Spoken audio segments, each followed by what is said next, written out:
Martineau. Le préféré du règne animal. Bonjour, les petits lapins. Alors, il y en a un qui rigole ces temps-ci, c'est Adrien Pouliot, parce que pendant la pandémie, il disait Richard, voyons donc, là, ça n'a pas de bon sens, les mesures sanitaires, tu prends ça trop au sérieux, tu prends ça à la lettre, voyons, il y a des affaires qui n'ont pas de bon sens, etc. Et là, qui m'a envoyé la chronique de Nathalie Elgrabli-Lévy aujourd'hui? Adrien Pouliot en disant Lisa Richard. Donc, Nathalie Elgrabli écrit une chronique. Elle revient sur ce rapport qu'on dit explosif de 520 pages sur la pandémie de COVID qui a été rendu public cette semaine par un sous-comité spécial du Congrès américain. Congrès américain dirigé par des républicains, mais auquel participaient également des démocrates. Il est avec nous. Qu'est-ce qui te plaît dans ce rapport-là? Et pourquoi tu as l'air d'un chat qui a mangé la souris, Adrien? Je t'entends pas. D'abord, je vais te dire, j'ai de l'admiration pour toi.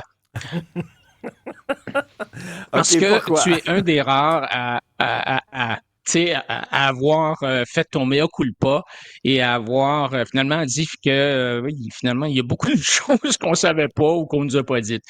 Alors donc, Nathalie, aujourd'hui, résume ce rapport-là. C'est un gros rapport, là, 520 pages. Il y a eu des centaines d'entrevues, puis des enquêtes. Moi, je te dirais que, évidemment, 520 pages, il y a beaucoup de choses, là. Je te dirais d'abord, que toute la question de l'origine du virus, Oui. le fameux laboratoire de Wuhan versus le marché, là, eux autres, ils disent que non, ça vient vraiment du laboratoire de Wuhan. Attends, mais là, Et rappelons que le virus a probablement été le résultat d'un accident. Oui, probablement. Ils ne savent pas, là. T'as raison. T'as raison. Probablement apparu dans un laboratoire de Wuhan en Chine. Et puis, pourquoi est-ce que c'est important? Ça, c'est parce que le docteur Fauci, qui est un peu notre docteur Arruda, l'Institut national de santé publique, finançait de la recherche dans ce laboratoire-là. Et il y a eu beaucoup de discussions sur le genre de recherche qui était faite et comment. Alors donc, ça a été les premiers qui ont dit que ça venait peut-être du laboratoire, là, se sont fait traiter de complotistes, là. Et Fauci a même patenté, je vais utiliser ce mot-là, une recherche qui a été publiée dans une grande revue scientifique disant non, ça peut pas être un virus qui a été manufacturé artificiellement dans un laboratoire, ça vient d'un marché public, là. Alors, ça, c'est la première chose. Donc, c'est assez fort. Deuxièmement, je te dirais toute la question des les mesures, la distanciation sociale, ils disent qu'il n'y avait aucune justification scientifique là-dessus.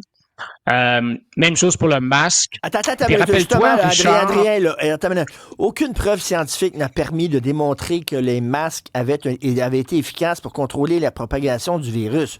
Là, attends, moi, je trouve ça fort de café. Là. Je suis désolé, mais quand tu as la grippe et tu tousses, là, tu peux contaminer quelqu'un, tu te mets un masque et tu ne le contamines pas. Dire, ça a une efficacité, là, franchement. Là.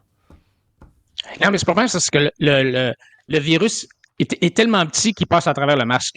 Puis même, te rappelles-toi, le docteur Arruda, au début, criait, là, on met le masque, c'est tout croche, là. Et même le docteur Arruda, dans la meilleure question qui a été posée par un journaliste pendant les 2 ans de la pandémie, ça a été M. Bovet, de Radio-Canada, qui a posé la question à notre premier ministre, disant c'est quoi l'affaire de la distanciation sociale? Quelles sont les preuves que ça fonctionne? Oui. Et là, je me rappelle, Legault se retourne vers Arruda. Et là, Arruda dit, non, il n'y en a pas. Il n'y a pas de preuves. Mais si on rajoute bien des affaires, bien des mesures, tu sais, c'est comme la sandwich, là, plus c'est épais, mieux c'est. Alors donc, on va mettre la distanciation sociale, on va mettre le masque, on va mettre ci, on va mettre ça. Non, mais finalement, la folie furieuse au Québec, c'était le couvre-feu, là. Je veux dire, même moi, je disais, ça n'avait pas de bon sens. Si t'as un chien, t'as le droit de sortir. Si t'as pas de chien, tu sors pas. C'était n'importe quoi, là. Il y a eu des couvre-feux à New York, mais pas partout aux États-Unis. Je te dirais que l'autre chose qui est intéressante, c'est toute l'affaire du virus, du vaccin. Donc, on nous confirme que le vaccin, finalement, n'a pas ralenti la transmission du virus. Et c'est important parce que, rappelle-toi que notre premier ministre à nous disait, ben là, moi, je n'irai pas me faire soigner par une infirmière qui est pas vaccinée, tu sais, parce que si elle est pas vaccinée, elle va peut-être me transmettre le virus. C'était faux, ça. C'était complètement faux. Ce que le vaccin a bien fait, c'est qu'il a probablement réduit la mortalité, réduit les symptômes les plus graves, et puis réduit la mortalité. Mais il n'a jamais empêché la transmission, il n'a jamais ralenti la transmission du virus. Et Adrien, Alors, écoute, je reviens sur les conclusions là, que soulignait Nathalie El-Grabi dans son texte du Journal de Montréal. Et ça, c'est intéressant. Le 7e. Les confinements ont causé plus de tort que de bien en nuisant à l'économie, en causant des troubles de santé mentale chez les adultes et en perturbant le développement des enfants et des jeunes adultes. Bref, ça fait plus de tort que de bien, les confinements. Ce que dit le rapport. Oui, absolument. Puis c'est ça qu'on disait, mais je me rappelle là, la folie, la peur, tout ça, et une autre chose que le rapport dit, c'est que fermer les écoles, c'était catastrophique. Là. Ça a eu des conséquences majeures sur le développement des enfants, les taux de suicide. On a tout parlé de ça, même toi et moi, là, quand j'allais à ton émission régulièrement. Il n'y a rien de nouveau là-dedans, mais cette fois-ci, c'est comme après vraiment une recherche poussée là-dessus. Ben, là. Justement, voilà, tu m'enlèves les mots de la bouche. Ça a pris, 2 ans, ce rapport-là. Là. Il y a eu des centaines. Ouais. Là, on arrive à ces conclusions-là. C'est facile de dire, haha, on aurait dû le savoir, mais ça a pris toutes ces recherches-là pour arriver à ces conclusions-là. Pendant la pandémie, on le savait pas.